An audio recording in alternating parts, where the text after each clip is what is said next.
From the heart of Dubai, where tomorrow is being built today, to the world. Welcome to the CTO Show with Mehmet. Here, we redefine technology and reimagine possibilities.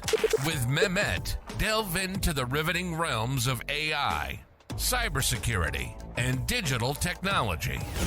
Experience the thrilling highs and lows of startups. Immerse yourself in the spirit of entrepreneurship and witness the future of business innovation being written in real time. Now, without further ado, let's tune in and explore the future.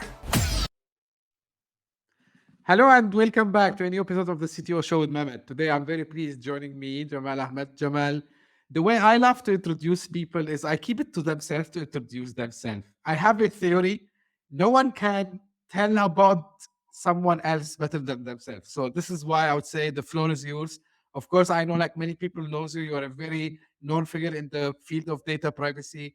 But again, I would leave it to you to introduce yourself to us and tell us more about what you do. Thank you, Mehmet. I might be the one that proves your theory wrong today, though. So, hi, everyone. I'm privileged to be here. Thank you very much for having me. My name is Jamal Ahmed, and I do lots of things, actually. So, my first role is I am the global privacy and AI expert at Kazient Privacy Experts. And at Kazient Privacy Experts, we work with medium and large-sized companies and enterprise and governments, and we really support them to build the reputation further, to support the trust, and to make sure that they make a bigger impact by making sure they get all of the things that they need to get right when it comes to data privacy and protection. I'm also the founder of the Privacy Pros Academy. I started that in 2021. And the reason I started that is because I have this vision that I want to create a world where every woman, every man, and every child enjoys freedom over their personal information. And I realized that it doesn't matter what I do with the consultancy. It's just a drop in the ocean, if that.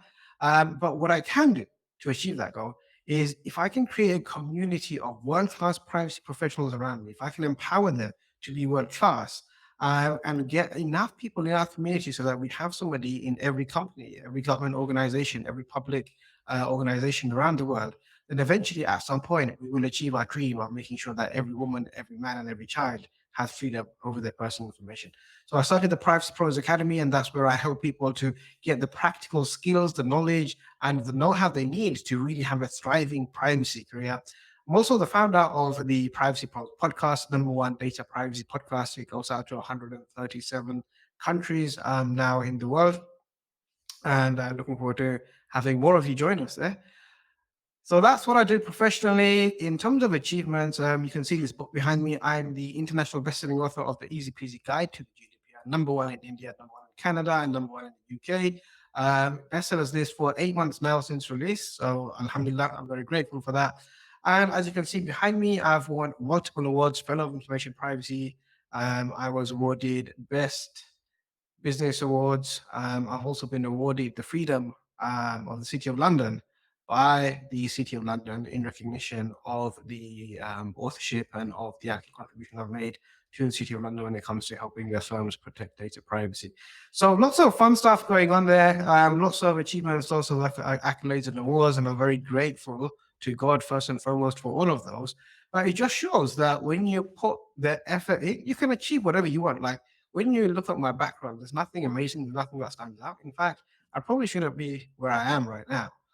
But if you put the effort in, if you figure out what the 80-20 is of anything, then you can get better results like me because you've got better achievements. I mean, you stand and you start somewhere where I couldn't start and I had to find my way there to begin with. So that's me. Mehmet, I don't know how I did, but you can tell me. Wow, you did fantastic, Jamal. You shouldn't said like how you would prove me wrong. You proved me right once again, I would say. Of course, there are multiple, I would say, perspective I would love to discuss with you today. But let's start, from your main area of expertise, which is like data privacy. Um, so people, sometimes they know that this issue of privacy exists, whether on the personal side or the business side. But let's focus on the business side today, of course. So given your experience with various sized organizations, what do you think that the biggest challenges, these organizations they face regarding data privacy compliance today? The biggest challenge, beyond any doubt, is the fact that the cultural awareness or the cultural buy-in for privacy isn't there. The CEO, the CTO, the chief privacy officer, whoever you want can care as much as they want about privacy. But unless you empower and you educate and you get every single person in your team, in your organization, across every single country that you're operating in, to also understand why this is important and why this matters, you're always going to struggle and you're going to be up against it. So I think, in my experience, what I found is the number one biggest challenge is making sure that the culture is there. And if the culture is not there, then actually educating and empowering people, making them understand why this is important and what things they should be thinking about when they're dealing with people's information is probably the key to getting things right. 100% on that, Jamal. Like I have some experience in cybersecurity, and of course, privacy comes into the cybersecurity, and indeed. But now, one thing that we know is, these privacy regulations they can change very fast, right? So, how do you advise usually, you know, companies to stay ahead of the curve, and ensure like, they always following these regulations, like uh, sometimes I speak with people, they tell me, but like it's very hard. Like they change the rules always, all the time. Is there any tricks or techniques I would say they can, implement so they can stay ahead of the curve? That's a great question, and it's also a challenge that I hear a lot, especially on LinkedIn and people and networking events and industry events. Is they're always changing and new laws are coming in. Like especially if you're a multinational company, can you imagine being a multinational company? You've got the GDPR in Europe, in America you've got different states coming up with different things, and then in the Middle East now we have the PDPL as well. India's got their own laws. Africa's bringing laws. I think just yesterday Ethiopia had the vote on their new data protection laws, which has just got passed as well. So yes, it's a rapidly evolving sector. Everything is changing all the time. But it's only mediocre professionals and mediocre programs that have the challenge of actually confronting change. If you have a world-class privacy program, what you will do is you will map everything to the highest requirements, and all you have to do is look at the OECD guidelines, right? Go back to the OECD guidelines, map that, and then build your privacy program based on those principles.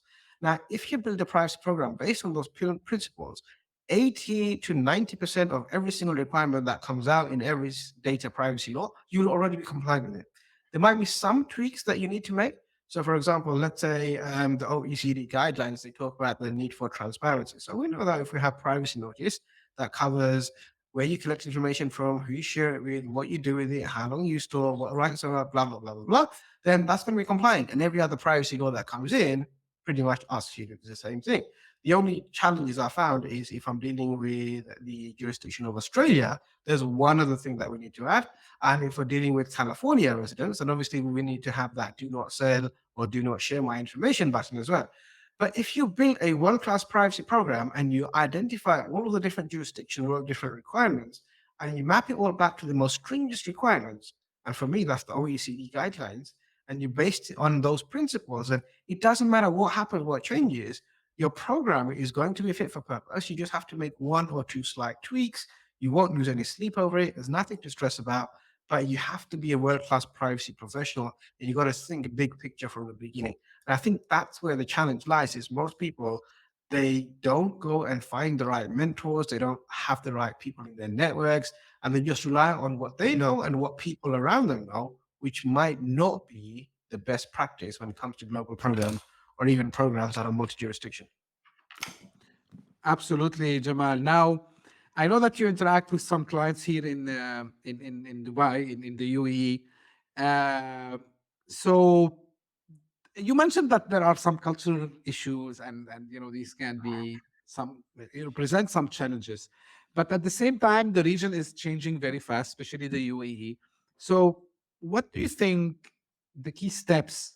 And here we talk about both, like even maybe startups up to the enterprise level companies.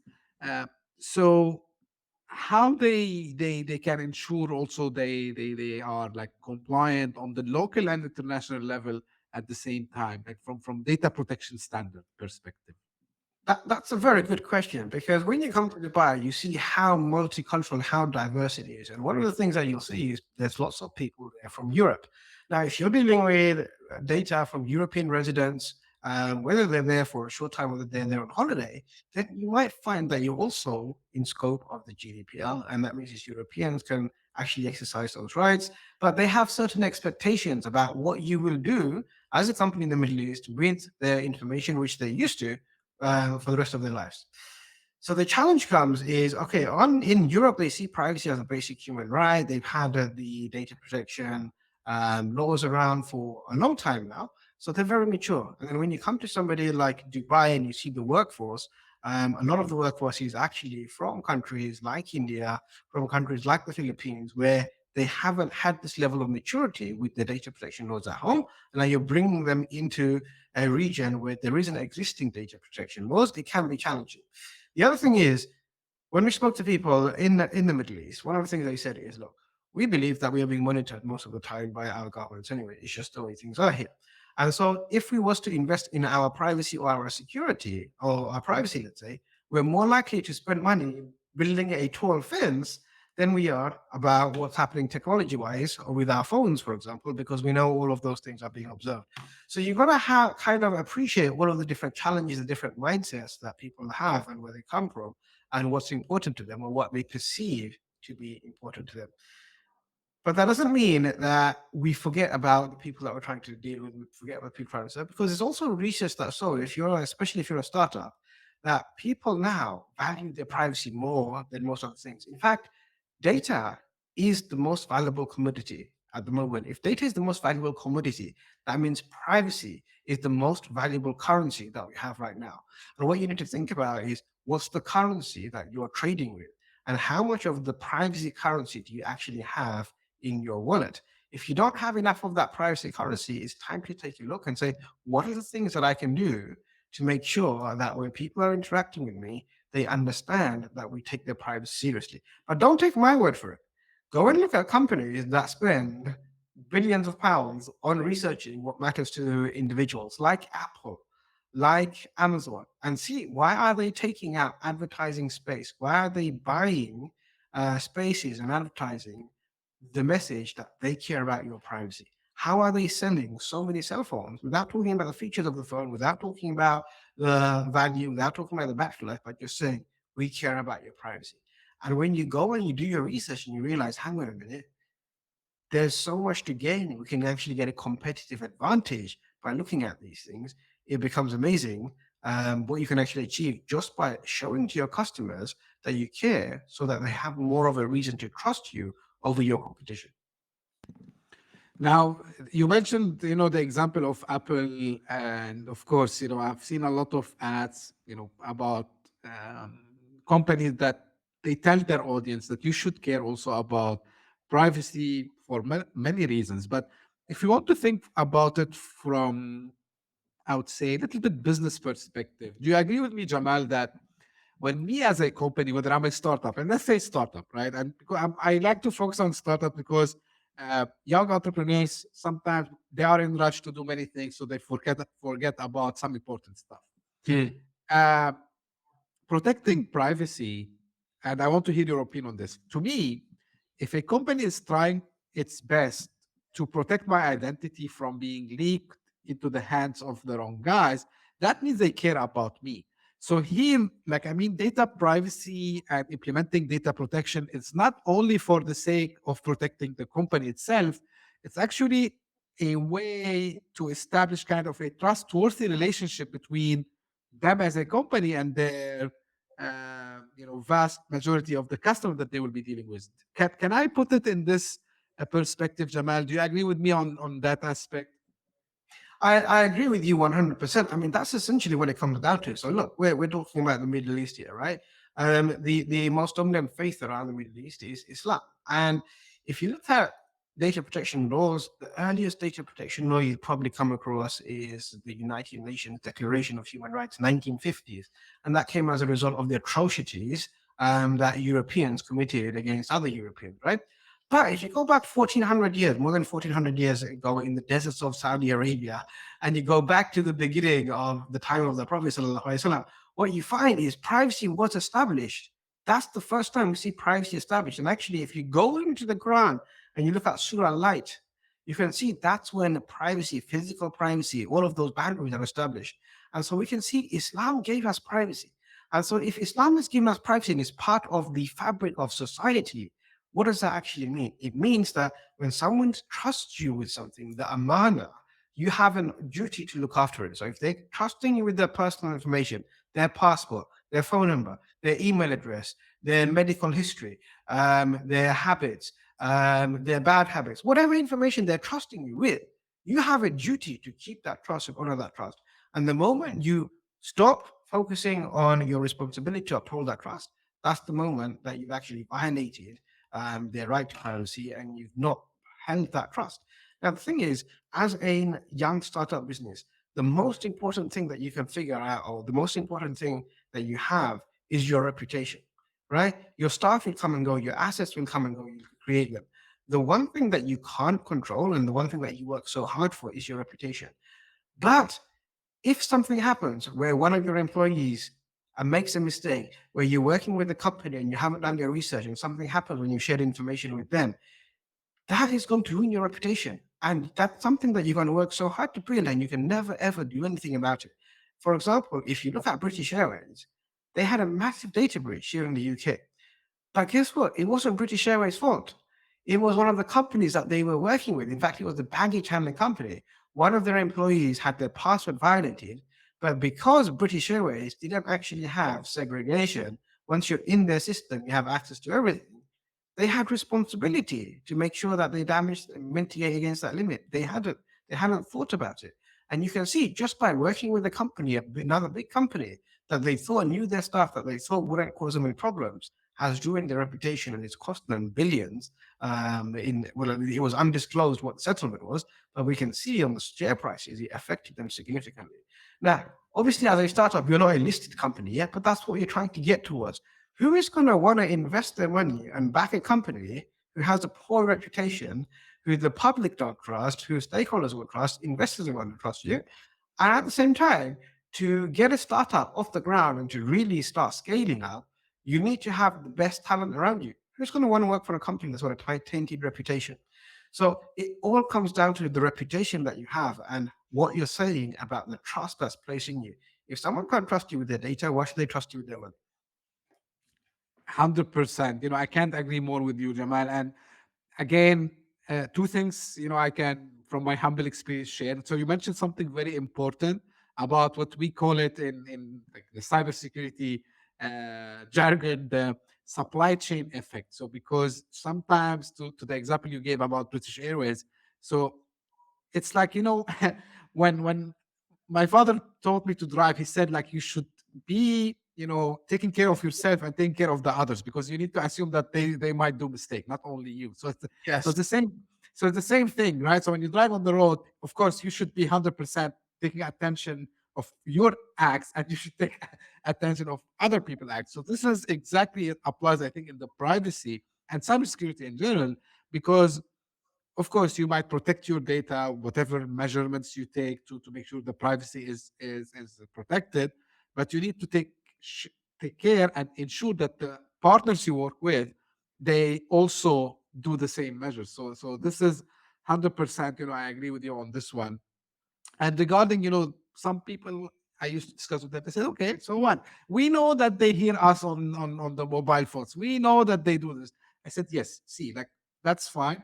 But I try, Jamal, always to give people an example. I say, if, for example, for any reasons, I'm dealing with a fintech company, so I'm giving them my ID, so they have the single detail about me. They have my date of birth. They have everything. So someone, if get this information, he might go and impersonate me. So this is the real challenge, and actually it's a problem. And this is why we have these like very big penalties on companies that they don't comply with the privacy, because they are putting high risks. So it's good like you shared the slide, Jamal, because it's not something small. And I've seen companies that they vanished because they had some privacy issues. Their data was leaked somewhere on the dark web, whatever, and they were out of business. So thank you for sharing that, Jamal, with us. Now, Another topic which is also top of mind, I would say, related to data privacy and data protection in general, is the rise of AI, of course. And we start to see a lot of stories about, how we can actually prevent data privacy issues when people start to interact with with these AI tools, whether it's a ChatGPT or other tools. From your perspective and with your experience, Jamal, how do you see the rise of AI impacting the way data is collected, stored, and used? What you can tell us about that? That's a great question. And there's so many different areas and aspects to it. But last year, I spoke at the International Data Protection Conference in Lithuania. And the topic I speak about was balancing AI and data privacy. And so when I was speaking about balancing AI and data privacy, one of the things that became very clear is regardless of what I think, regardless of what anyone else thinks, AI is going to be changing the way we know and we do everything. So the question now is, let's accept that change is going to happen, but let's get excited about how we can use AI to make our lives better, to improve our lifestyle, to detect an accident before it's about to happen, to detect a medical condition before it becomes a problem, to make your life much more smoother, to make doing anything much, much more easier, to make things more cheaper for us to be able to get our hands on because we can automate processes and have a robot doing it instead of paying humans to do it. So there's so many benefits to come across it. But at the same time as it's fascinating, it's also equally frightening when you look at the dark side and what people can do with that. Now, the specific question you asked me, Mehmet, was about when it comes to actual data privacy and AI, what's happening there. And the way AI and machine learning works is you suck in all of this information, and then it tries to look for patterns in that information, and then it tries to make predictions based on whatever prompt or whatever instruction is being given. The challenge we have here is we have no idea what's happening with our personal information that's being fed into these AI systems for the machine learning.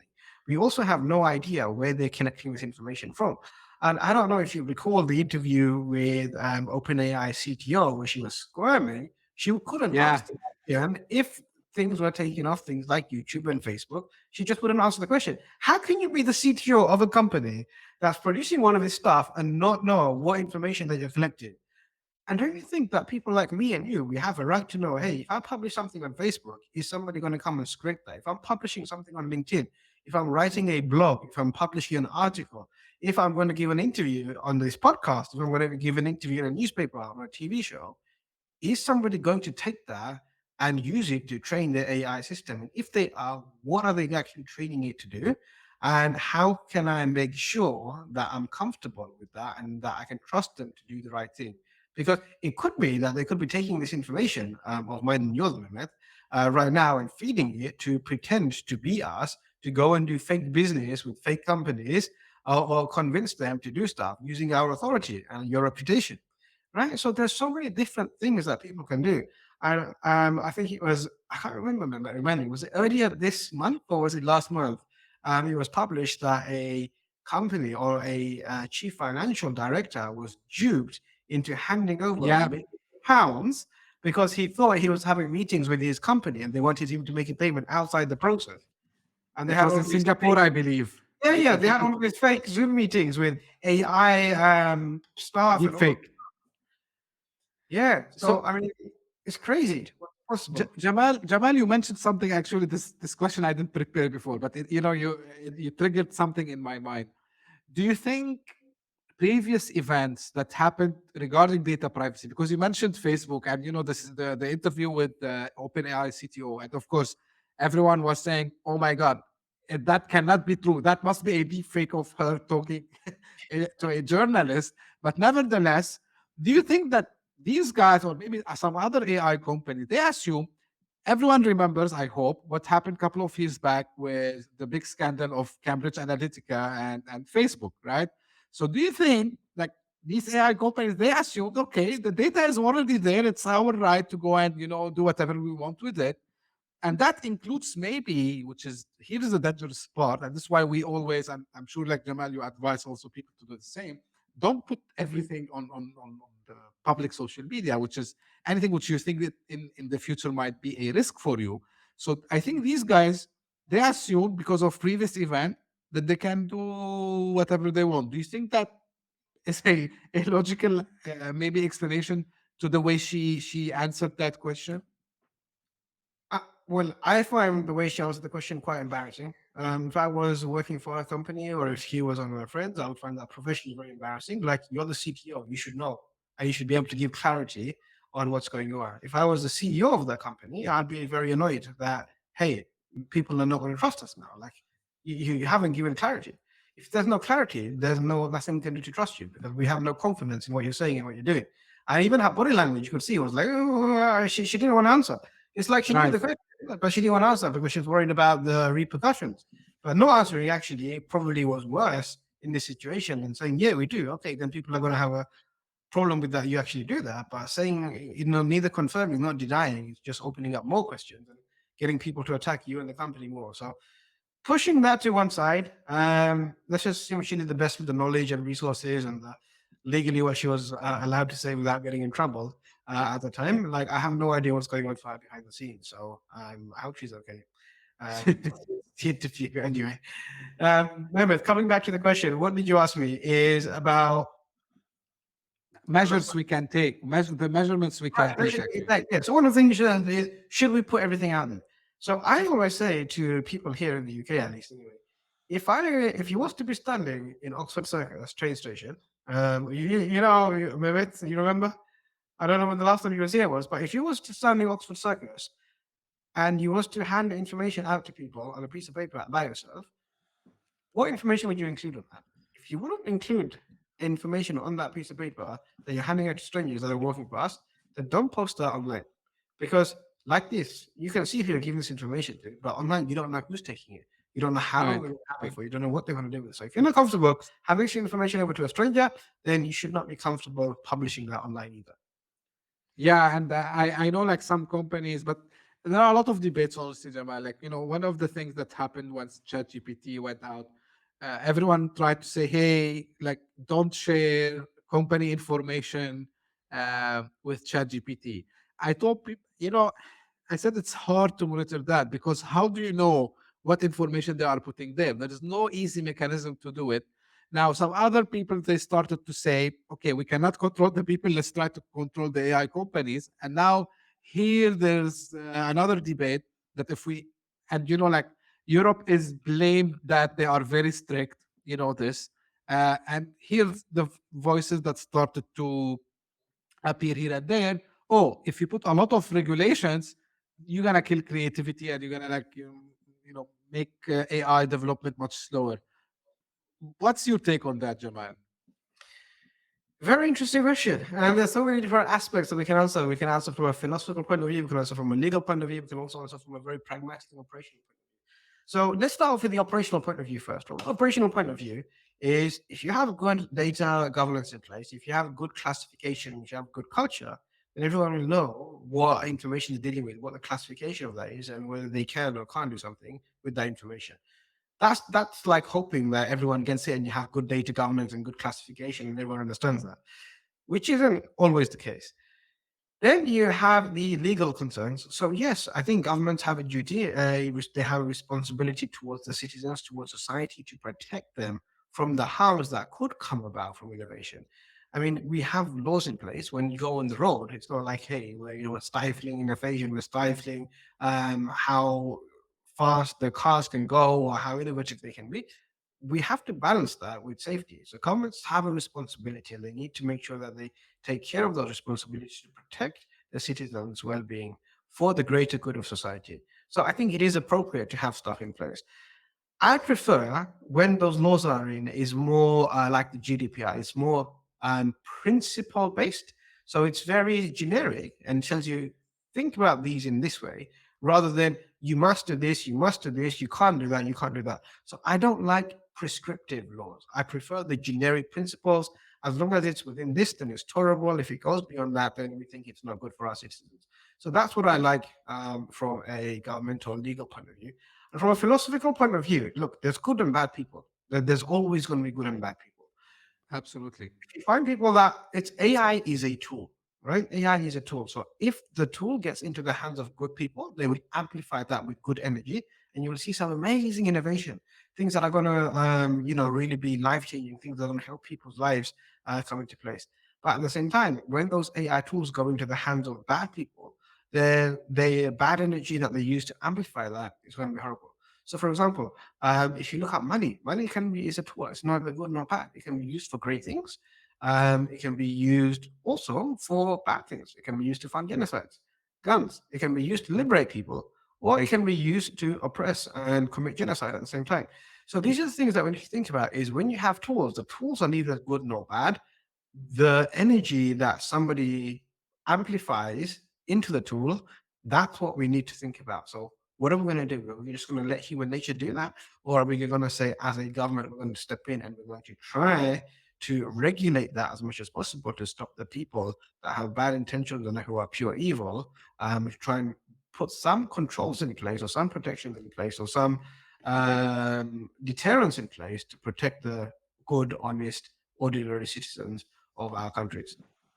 Absolutely. And this is, last year, especially when still the AI, I mean, AI, when I say AI, just to clarify, I mean, ChatGPT AI is there since 50 plus years. So just for the sake of the audience to understand. So when the debates start to heat up, I was telling people the same thing. Like, if you think about the knife is a tool. So your knife, you can, cut the food with it. It makes it easy for you to eat, and you can, like, God forbid, go and kill someone with it, right? So, Yeah. so these tools, and I try always to show the positive side of the tool. So this is why I was lucky enough to have a lot of guests who did fantastic things with AI.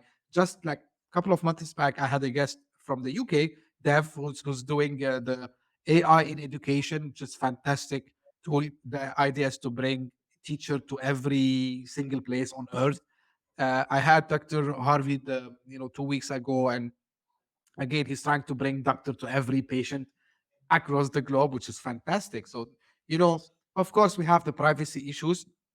To your point here, where the regulations, the government, should step in and make sure that we are not using these tools in the wrong direction. Now, Jamal, I want to shift gear a little bit because this is a topic close to my heart, honestly. It took me years to understand how important it is, which is storytelling.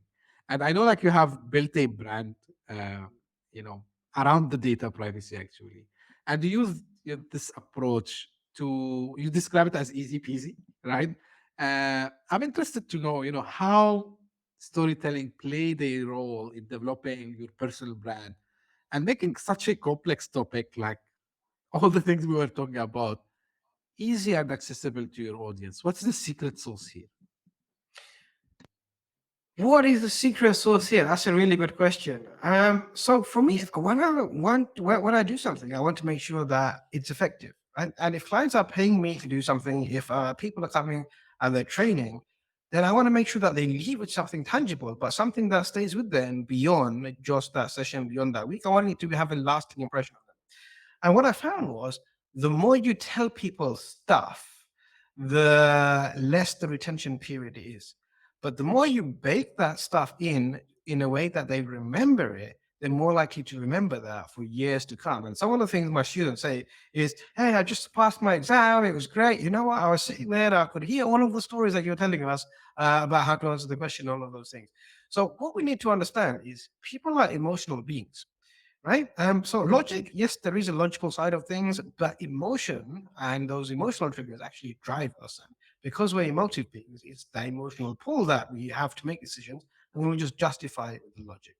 So if we want people to have deep, meaningful shifts, belief shifts, if we want them to pay attention to what we're talking about, if we want to make a lasting impact, and we want to persuade and influence and empower people, then we need to go and tap into the emotional side of the brain. How do we do that?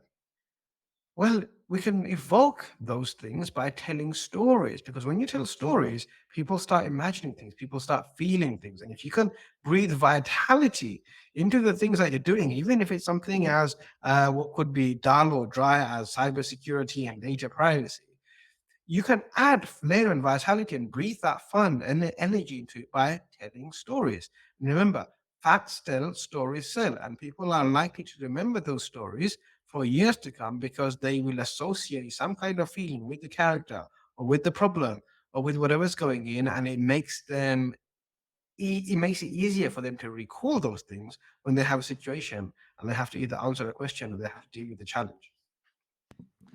Storytelling, as I was telling you, Jamal, is something I learned the hard way, and it was a wake-up call when someone, a couple of years back, asked me this. He asked me, "Do you remember your lessons in the class?" I said, "Okay, barely. I remember. Of course, there are like the things that I use on daily basis. Yeah, I remember them."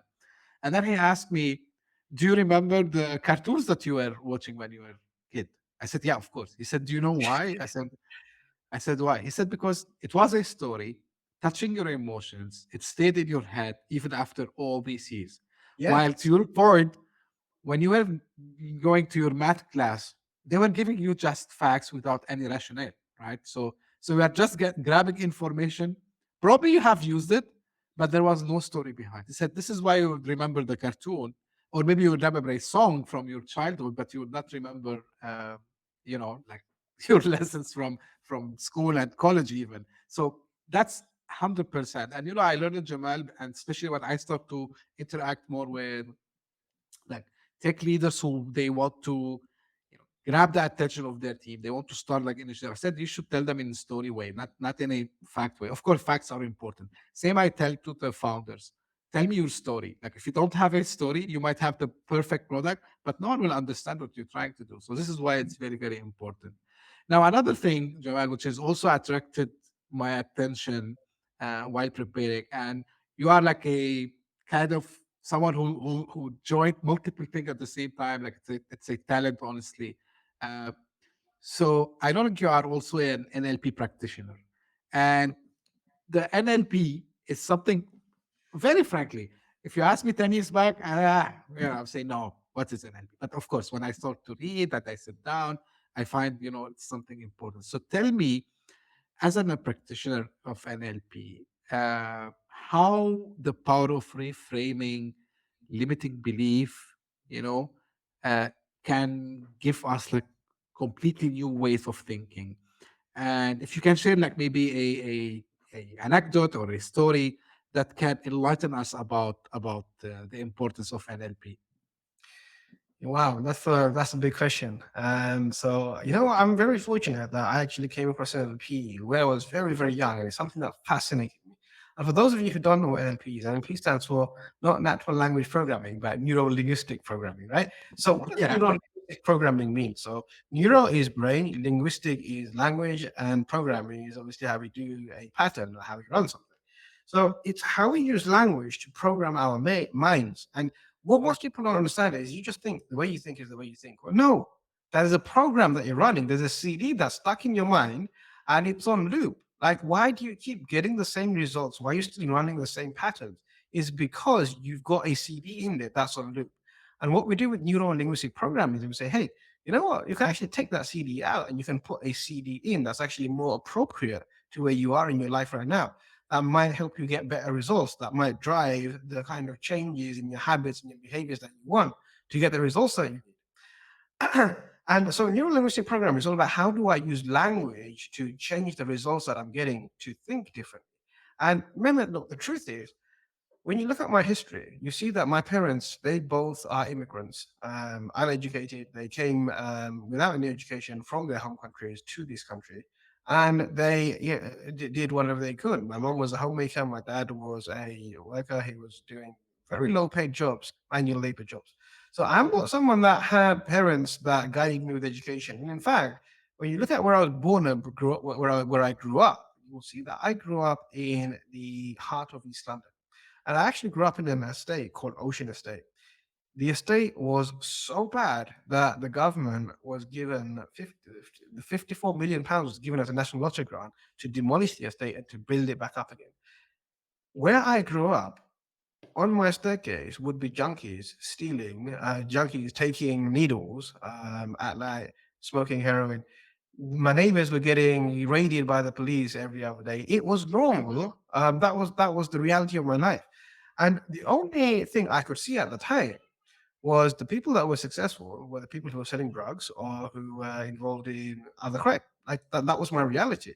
So had I not come across neuro-linguistic programming, I would have been a product of my environment and I should have been ended up in prison.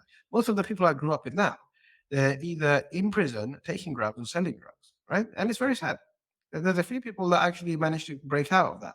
But it was only because I found neuro-linguistic programming that I could actually think, hang on a minute, I am limited myself to what I'm thinking is possible for me based on my perceptions. But what if I could change my mind and ask more powerful questions? What if I could actually go to university? What if I could actually be a world leader? What if I could actually help people? What if I could do these things? Right? And listen to the choice of my language. I'm always asking, what if this? Most people, what we do, or what we used to do, or what you probably find you're doing is you have an idea, you think of doing something, you think, but what if someone says this, or what if that happens? You just stop. But the moment you change that what if to wouldn't it be great if, the whole reframe changes and suddenly you get excited. Now, Henry Ford, he actually said, whether you believe you can or whether you believe you can't is always going to be right. And for those people in Dubai, I know you love accumulating wealth. There's a guy called Robert Kiyosaki, and he wrote a book I also came across, Rich Dad Poor Dad. And in Rich Dad Poor Dad, he also talks about how we use language, and he talks about NLP without talking about NLP to condition how wealthy or how poor we become. And it all comes down to, let's say you want to buy something. One person will say, I can't afford it. And the brain says, okay, you're right, you can't afford it. The other person will say, how can I afford it? And now the brain gets creative and innovative about how you can actually go do those things. And based in Dubai, the center of innovation, you could have sat there and said, hey, we can't do anything here because there is no vegetation, there is no water, there is no thing. So you could, they went and said, well, forget about all that. We're going to say, how can we do these things? How can we make this possible? Wouldn't it be great if we could build this amazing city in the middle of nowhere and create this artificial island and attract one of the richest people in the world to it? Like, somebody had to think that. It's easy for 80% of people to explain why that wouldn't work and why it could be wrong. But NLP gives you the ability to scratch those poor patterns that you have, get rid of the habits, and become the person that you need to become by asking yourself the right questions and using language powerfully in a way that's going to help you to get the results that you deserve. You know, this is very for me, and I hope it will provoke the audience to think about it this way, because this is the first step. Questioning is the first step to do this reprogramming, and this is actually what I did, because I was actually talking to someone before we start recording this podcast, and I don't know why the topic came. And I said, I asked myself, should I stay behind a cubicle, doing the thing that I'm doing for the rest of my life, or is it worth to go and try to see if there's a better opportunity? And I was sure that there's a better opportunity somewhere else. And this is one of the main examples, like that it happened to me when because before I was saying, no, like things stay as the way they are, we cannot change, this. But when, of course, reading books helped me a lot. So, and of course, the Rich Dad Poor Dad is one of the books that, of course, not because of the money concept itself, but the actually, it's the art of Yeah, the art of reframing. Like, of course, when he was mentioning, he didn't have two dads. Of course, he had one dad, but I mean, he tried to make and use like kind of storytelling in a very perfect way to get the message to us. So, absolutely, Jamal. Jamal, I really enjoyed. I really, love to talk more and more. And I think they're gonna be part 2, part 3 of this a series with you. But if today you want to leave a final message to fellow startup entrepreneurs and technology leaders, what would be the final thoughts and where people can find more about you? Yeah, so my final thoughts, I would say, listen, you can you can be whatever it is that you can imagine yourself to be. That's all that's limiting you is how wide your imagination can be. And just take me as living proof. I have no right to be where I am. In fact, if you wrote a story and you betted on it, you'd lose all your bets about how my life trajectory has. But it's all because I imagined it and I believed and I allowed myself to ask myself the right questions. So show up powerfully every day and focus on the things that matter. So believe in yourself, have confidence, and always ask yourself the right questions, because the quality of your life, the outcome of your life is going to come down to the quality of the question that you ask yourself and your team. So ask powerful questions. To connect with me, the best place to connect with me, I would say, is on LinkedIn. I'm sure Mehmet will put me into the show notes, but come on LinkedIn, connect with me. If there is anything I can do to help you or your consultancy from a data privacy point of view, from a coaching point of view, then please feel free to get in touch and we can have a conversation. And if it's just the coffee chat that you want and you want to jump on my podcast to talk about how great your product is to my privacy audience, then let's do that. Sure. I will make sure that, of course, I do it all the time. I will put the links in the show notes so you can find Jamal easily. Jamal, again, one more time, thank you for your very valuable insights today. I really appreciate, you took the time to speak with me. And I'm sure that the audience will benefit a lot, whether from data privacy perspective or whether, the storytelling and the uh, NLP perspective and the belief system that we talked about. And this is for the audience. This is how usually I end my episodes. So if you just discovered this podcast, and I am grateful that you are discovering it more and more, by luck, thank you for passing by. If you like it, please subscribe and share it with your friend and colleague. We are available on all podcasting platforms. And of course, we are available on YouTube. And if you are one of the loyal followers who keep coming, keep sending me their suggestions and questions, please keep doing so. I love to read all of them. I'm always looking to enhance myself and enhance the podcast. So please keep your suggestion coming. And if you are interested to be on the podcast, don't hesitate again to reach out to me. You know how where to find me also as well. Thank you very much for tuning in, and we'll meet again very soon. Thank you. Bye-bye. Hit that subscribe button, share the show with your tech-savvy friends and fellow entrepreneurs, and leave us a review on your favorite podcast app. Your support means the world to us.